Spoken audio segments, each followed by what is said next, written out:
Echoing through the hills of central Washington, just west of the Cascade Range, is an unmistakable sound.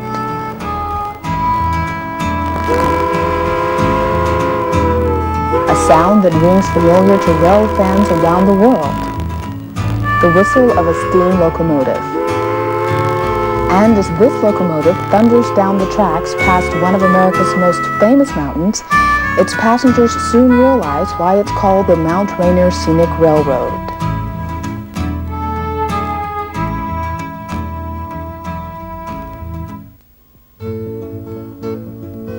The railroad was established in 1980 by the Western Forest Industries Museum, a non-profit corporation.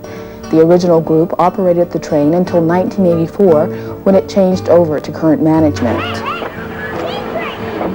As a tourist railroad, the Mount Rainier Scenic is one of a rare breed, a link back into our past when trains were the norm and powerful steam engines pulled passengers and freight from coast to coast. Today, the train operates on weekends from Memorial Day to the end of September and daily from June 15th to Labor Day.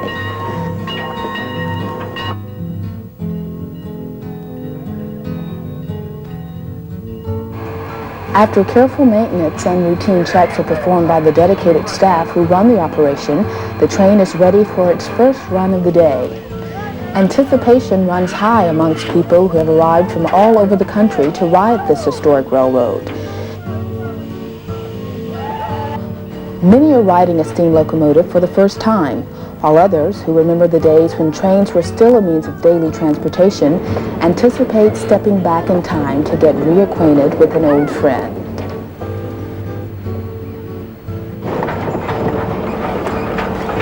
One of the first things most people notice on a train are its sounds, the clickety-clack of the tracks, the creaking of the cars, and the unmistakable whistle that lets everyone know a train is coming.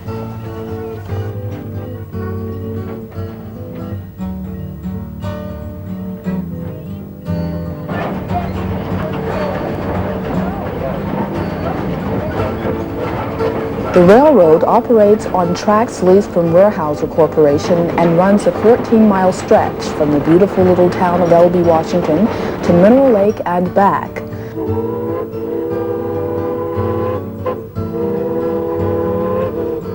On most days, the engine is a 1924 Porter Mikado 282, but every so often, when the Porter is in for service, a rare 1930 Heisler is called to duty.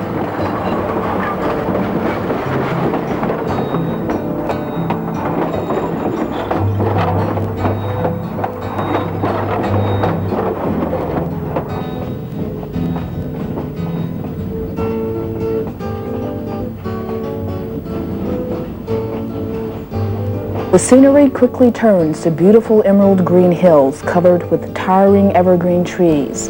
Wildlife is abundant.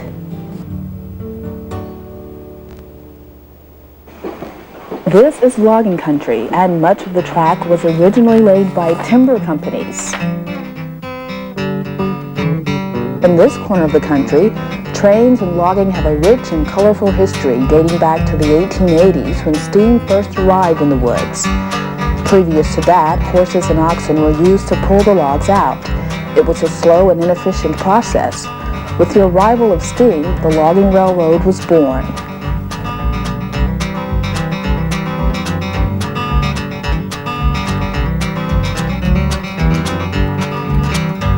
Early operations were crude and often consisted of a mile or two of track laid from the river's edge to the logging site.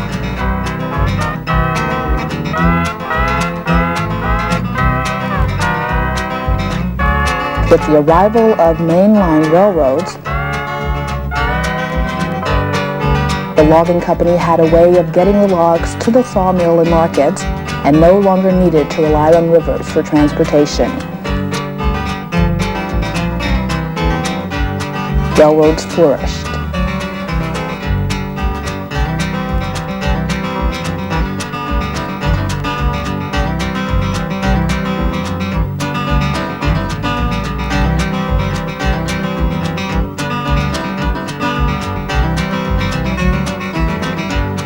On the often flimsy and steep tracks laid in the woods, the preferred engines were gear type, manufactured by companies like Shea,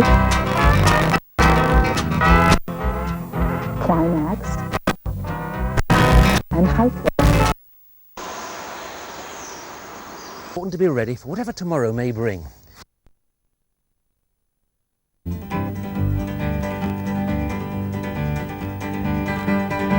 The work was hard and often dangerous, but none sought employment outside the woods as long as it was available. As trains slowly gave way to modern diesel trucks in the 50s, the era of railroad logging became history. As the locomotive slowly chugs by reminders of logging days gone by and over crystal clear streams, passengers eagerly await their first views of spectacular Mount Rainier. Then suddenly, as the train crosses the beautiful Nisqually River Bridge, the mountain appears from behind the foothills. At 14,410 feet, Mount Rainier is the highest peak in Washington State and the fifth highest mountain in the continental USA. Founded in 1899, the national park was the fifth created in this country and hosts many thousands of visitors every year who marveled at the size and majesty of the mountain. On the beautiful surrounding countryside, Mount Rainier boasts the largest single mountain glacier system in the lower 48 states. It has 26 in all. It also holds the record for snowfall when the winter of 1971 to 1972 over 93 feet fell at Paradise Lodge. Many picturesque waterfalls, creeks, and rivers are fed by the immense Cascade volcano that is permanently snow-covered and can be seen for over 100 miles on a clear day. Few mountains in North America figure so prominently in legends and folklore or have as colorful a history as the stately peak. Because of its close proximity to the national park, it is not uncommon for passengers on the train to get a glimpse of elk and deer browsing in adjacent meadows, and occasionally spot black bears running across the tracks.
Although the railroad possesses 3 engines, a Porter, a Climax, and a Heisler, the day-to-day duties usually fall on the Porter.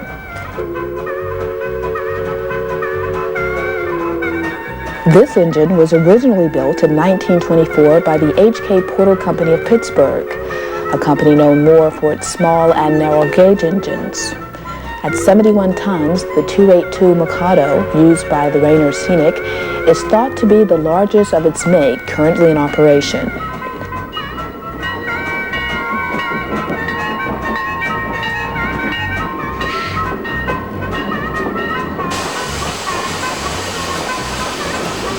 The engine was originally purchased by Carlton and Post in Western Oregon and was put to work on a 55-mile branch line hauling lumber. Eventually, it ended up in Aberdeen, Washington as a switch engine. The Porter is an oil burner and was originally designed to burn Bunker C. Today, it runs on waste oil, usually collected from the crankcases of trucks and cars. Its top speed is around 30 miles per hour.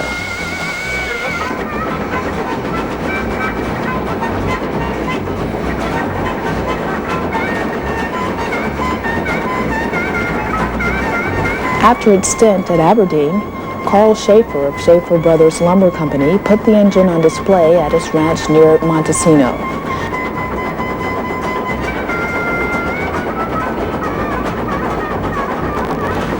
When Schaefer passed away, the engine was donated to the Rainier Scenic, where it underwent a restoration that lasted for a year and a half.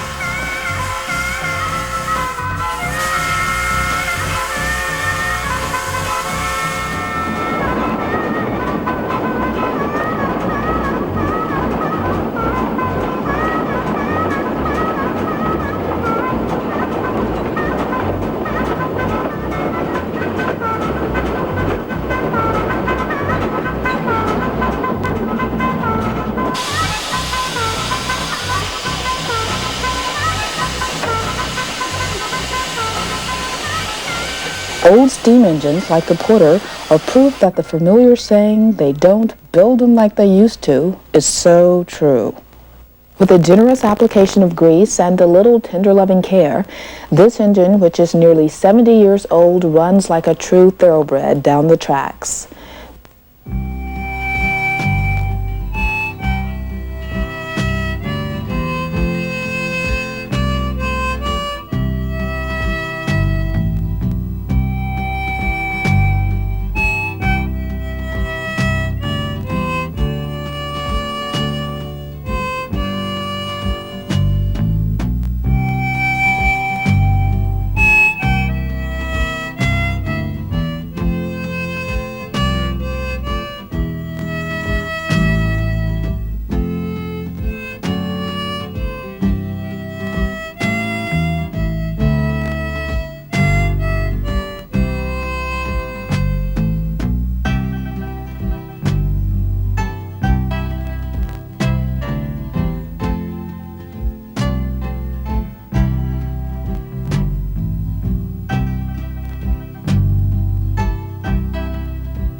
Because the Rainier Scenic doesn't have a turntable, every other run is made with the engine pulling the cars in reverse or tender first, which can be an interesting sight to viewers seeing it for the first time.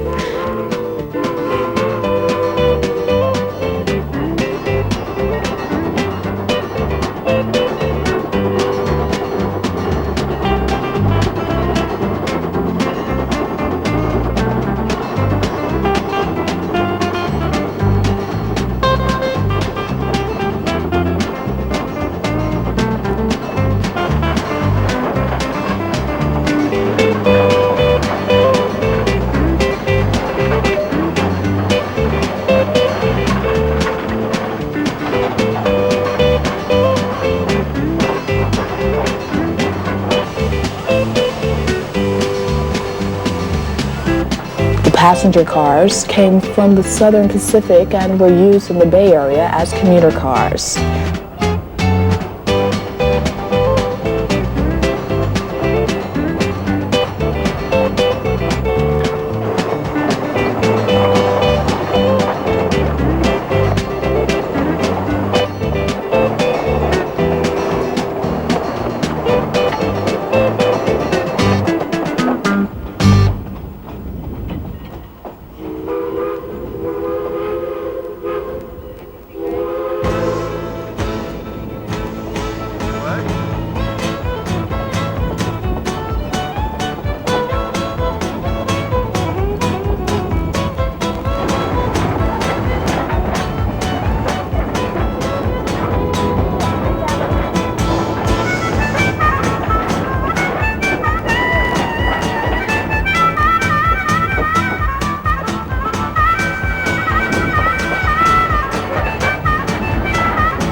Watching an old steam locomotive thundering down the tracks is an impressive sight, a sight that elicits a response in even the most casual of observers. For here in front of our eyes is an important piece of American history.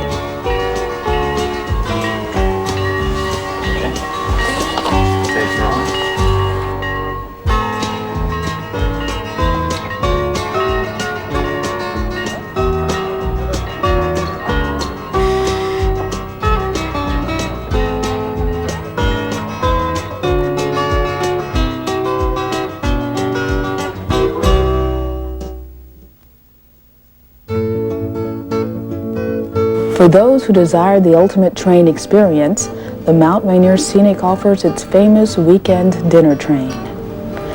Running from late spring through November, the ride is a feast for both the eyes and the palate and features a fabulous 4-course prime rib dinner. In an authentic restored dining car, the staff work diligently to ensure that the experience will not soon be forgotten. The food is expertly prepared in the kitchen, while the final touches are seen to in the dining area. Nothing is left to chance, and the guests will be pampered.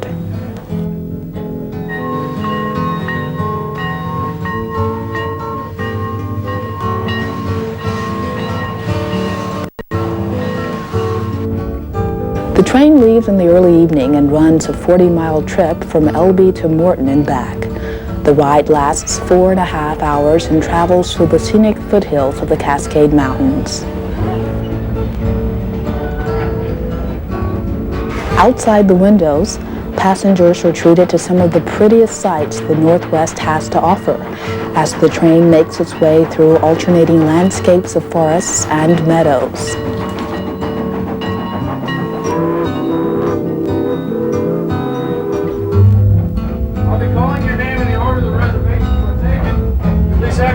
Ready, and Charlie here will punch a ceremonial hole in them. Larson?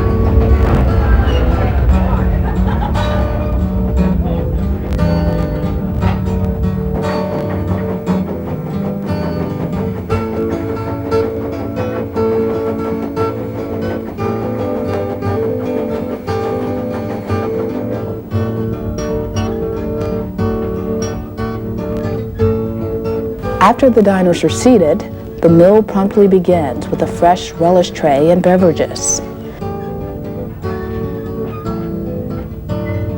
The expert waitstaff keep the guests happy by attending to their every needs. As dining experiences go, this is one that Shirley rates very highly, for no in-city restaurant could ever match the spectacular scenery and wonderful ambience offered on a real dinner train.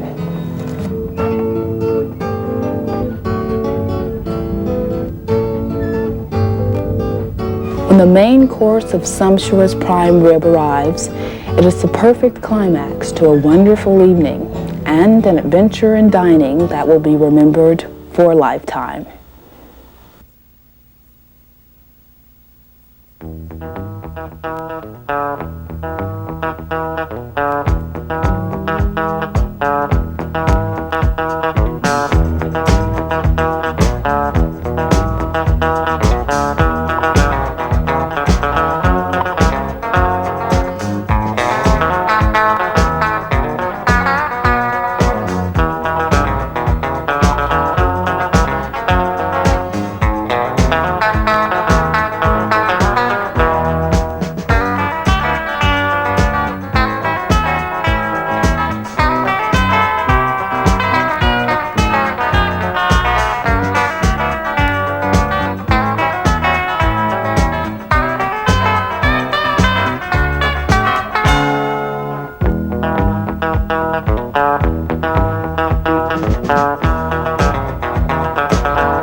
Washington State, at the foot of majestic Mount Rainier, rests the small town of Elby. It's the home home base for the Mount Rainier Scenic Railroad and its 14 miles excursion into the surrounding wilderness aboard one of a dying breed, an actual steam locomotive.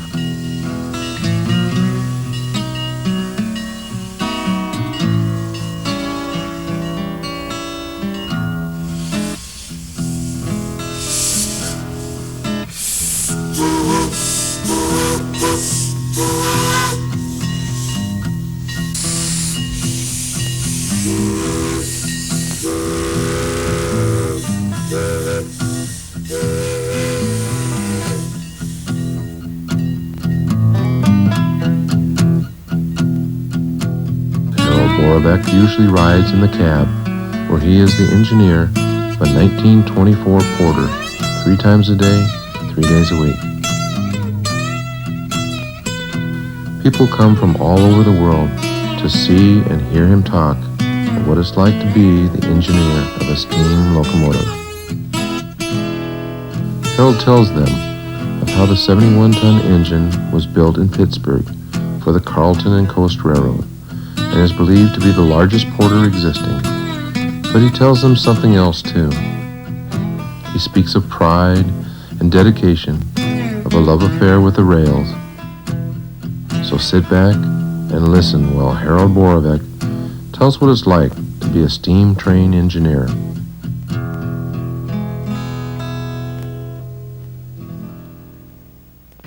But I was 16 when I went to work for the railroad, and still in high school, and I've been messing around with them ever since. My favorite uncle was a steam locomotive engineer on the Northern Pacific out of Centralia, Washington, and naturally I wanted to follow in his footsteps. So during World War II, when there was a great shortage of men, he got me a job at the Centralia Roundhouse. He helped me learn all about locomotives by letting me ride with him and showing me how to run them and educating me. Also, when you work in a roundhouse, you get pretty well oriented with every kind of a locomotive that ever come into the place. Also, during this very same time, I was working for another railroad in Chehalis 2 hours a day. Well, the man that was master mechanic there was like a second father to me, and he took me under his wing and he tried to show me and teach me everything about steam locomotives. And of course, I was eager to learn about them because they were my favorite mechanical thing. So that's kind of where I got started. And from there, it just grew. I've worked on Malleys, I've worked on Climax locomotives, Heisler locomotives, Shea locomotives. It's about anything that's in existence. In fact, right here on this very own railroad here, we've run Shays and, we've run Climaxes and Heislers, rod engines. So we have quite a variety here that over the years, we don't run them all at once, but they're available to us.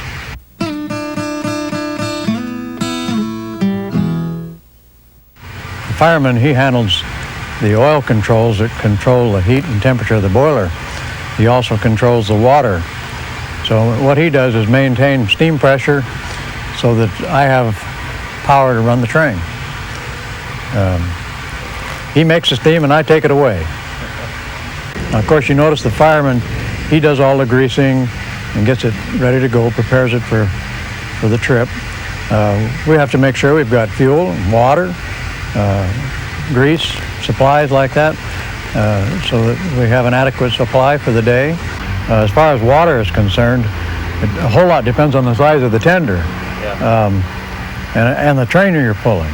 Now, on the main lines, they probably had water tanks every 30, 40 miles, but they didn't always use them. I mean, you could skip them, depending on tonnage. Now, passenger trains, they would go long distances between water, maybe 100 miles. Well, if we'd start from a cold start, like after it's been chopped or boiler washed or something, it takes about 4 hours. But overnight, when we come to work in the morning, it still has a certain amount of steam pressure left on it, like 50 pounds, and we're ready to go in an hour and a half. The only time we kill it is when we take it in for a boiler wash, which is about every 30 days.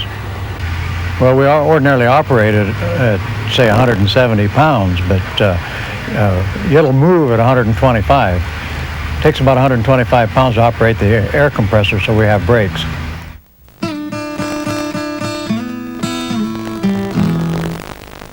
It was designed to burn bunker C, which is like tar, road tar. And it was built that way when it was originally constructed. However, bunker C is hard to obtain. It's hard to handle because it's necessary to heat it so it's fluid and mobile. Otherwise, it sets up like tar. And so it's incomprehensible that we could handle it at this stage of the game. So we have found that by burning waste oil, drainings from crankcases of big trucks or automobiles either, works fine. It's in a fluid state. It burns very similar to bunker C. Of course, wood, they found out right off that wood was unsatisfactory because it took tremendous amounts. It was hard to obtain. They had to bring it and stack it by the tracks, and it took a long time to transfer it to the locomotive, and it didn't last long enough, and it threw a tremendous amount of sparks, and it just wasn't satisfactory. Well, of course, coal had been around a long time, and so it was real easy to transfer to coal. Coal was a lot easier to handle. You can handle it with conveyor systems and by dumping it in different ways, and it had a lot more heat content. It lasted longer. A tender full of coal, you could go a lot further, not have to have coaling stations every so many miles. They were further apart, and so it made it a lot more convenient. Now here on the western Washington, when I went to work there in Centralia in 1943, we didn't have an oil burner on the place as far as the Northern Pacific was concerned. The Union Pacific stabled locomotives there, and they were all oil.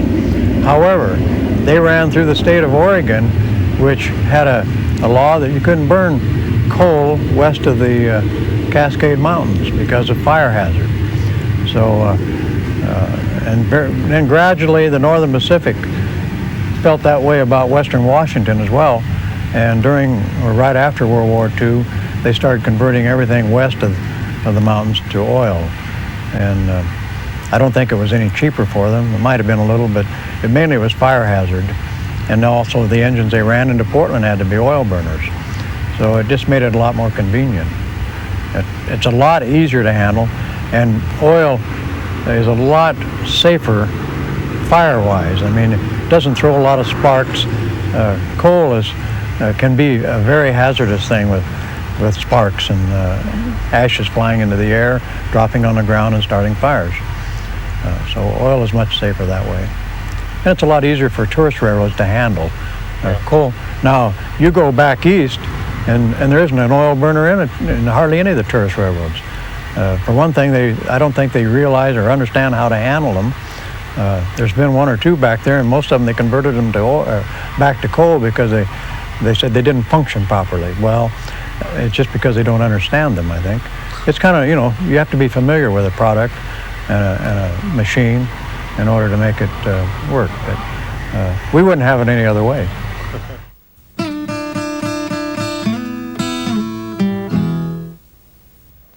Out here we're relatively clean, and once in a while. Now, in order to clean our flues, coal is self-cleaning because you got cinders running through the flues, scouring them out. We don't have that, so we have to run sand through the flues periodically. Well, when you do that, you get a cloud of black smoke and sand in the air. And we try to do that when there's no passengers aboard in a more or less discreet area, so it doesn't bother anybody. There's a tremendous draft through the firebox, and there's a little small hole about so big around in the fire door, and you just pour it through that hole, and the suction just pulls it right through the flues, and it scours them out. How often do you do that? Well, we try to do it a couple of times a week. So on the main line, they did it several times per trip. Yeah. But see, bunker C had a lot more sooty aspect to it, and it sooted up the flues more often. So whenever they get on a tough pull going up a hill, that's when the firemen they had like a sugar scoop, and they'd just scoop it out of a box and put it over by this hole, and it'd suck it right out of that scoop right into the firebox. We have to artificially do it by setting the brakes on the train and working the engine real hard to get this tremendous draft that we find necessary to do it. Otherwise, the sand will just go in and drop in the firebox, and that'll be the end of it.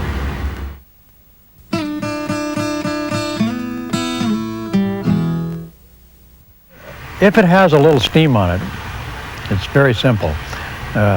You have to have steam or air to atomize the oil. That means to spray it, to make it kind of into a fog.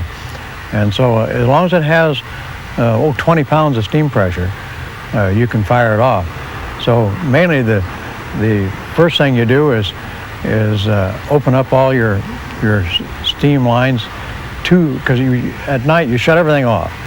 And so you open them up and you run steam through them to warm up the pipes so that the steam that comes out doesn't condense, turn to water. So you've got to have steam in order to atomize the oil. It won't work with water or hot water. So you get all of the atomizer line nice and warm by just running steam through it. It'll first come out as water because the pipe is cold and the steam will condense. So once you get it, you watch it, you can see it as soon as it's a nice spray. Then it's just a simple matter of taking an old greasy rag and put a little kerosene or diesel oil on it, light a match to it, throw it in the firebox, turn on the oil valve, and when you see a little oil come in, atomize it. When it hits that fire, it blossoms into flame, and you're in business.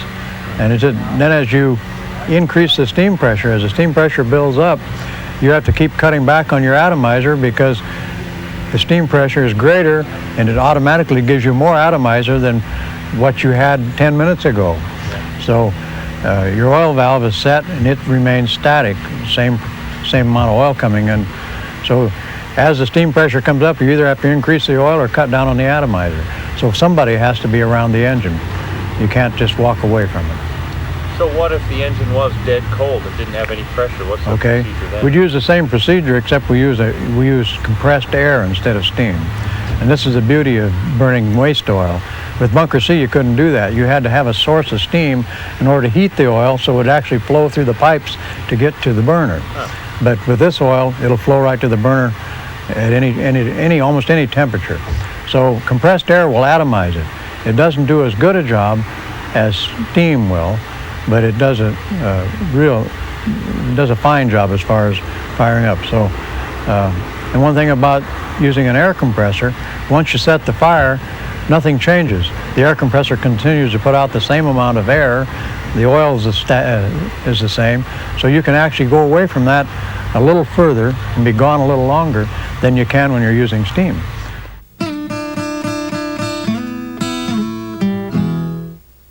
Okay, the largest gauge is the steam gauge, which registers the steam pressure in the boiler.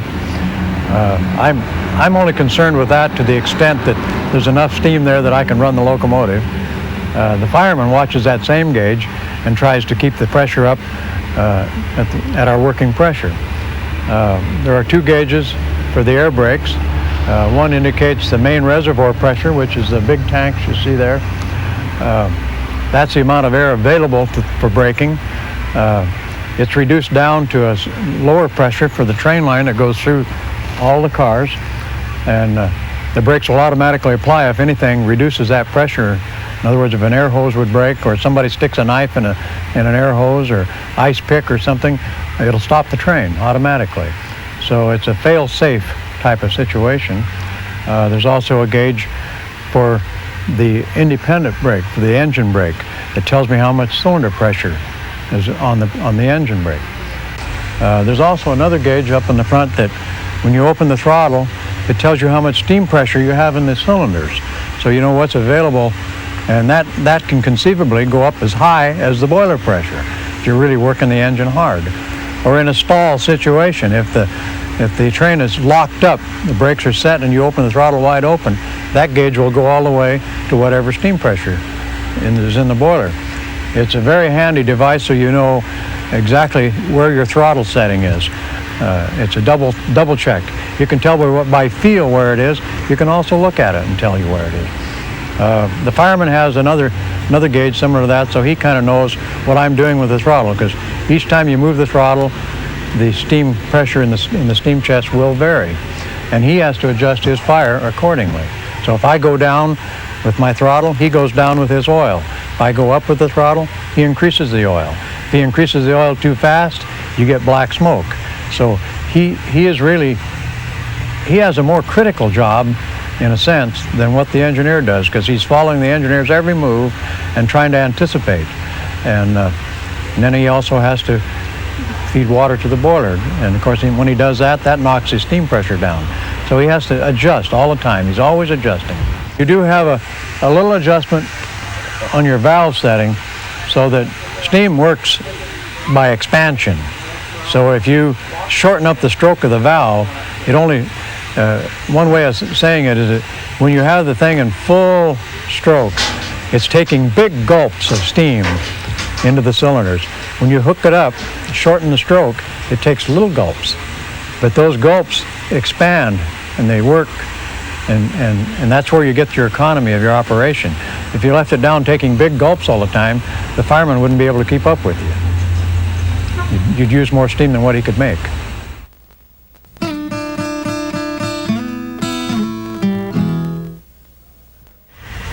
It's not a matter of rust. Well, and there's a certain amount of rust takes place, but it's more of a matter of boiler scale. When you evaporate water, the impurities in the water stay in the boiler. You use the steam off of it, and these impurities collect in the bottom of it. So as we leave here or fire up each morning, we open a blow-off cock, and it blows a lot of that stuff out. But every 30 days, you have to take it to the shop and wash it out. Now, to cut down on the amount of impurities, we add boiler treatment to the water. We have a couple of different chemicals we put in there. One that reduces the amount of oxygen in the water, and the other one that keeps the solids in a suspended state. Instead of collecting on the sides of the boiler and all the stay bolts and flues and so on, it keeps them mobile. And then when you blow it out, they go off into the air, into the woods.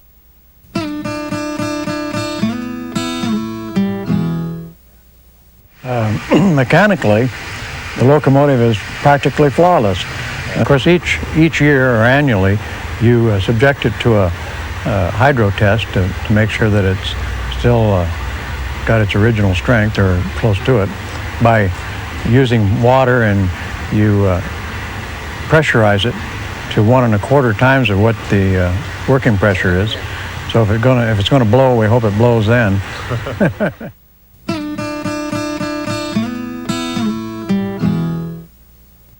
Well, I just like to hear the locomotive run, for one thing. It's always nice to blow the whistle, of course. But one of the nicest things is just meeting the people that come to ride the train and seeing how happy they are to see a steam locomotive once again.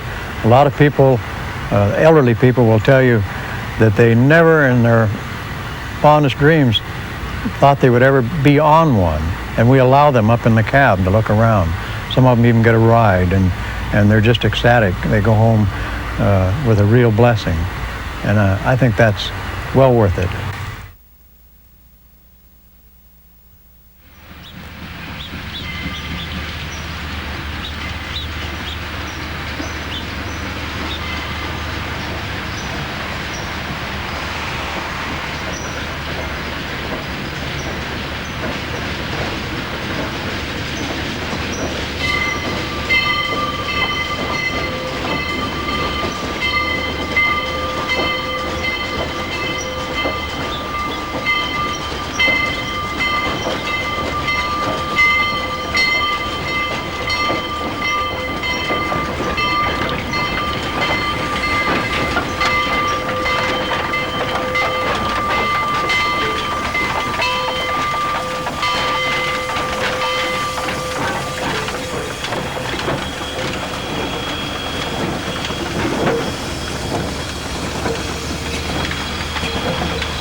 When the Porter is in for servicing, the Mount Rainier Scenic Railroad employs a 1930 Heisler West Coast Special.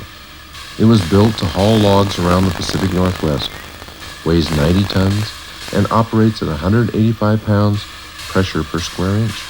It offers a rough ride, but climb aboard and enjoy the trip.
Sure enough.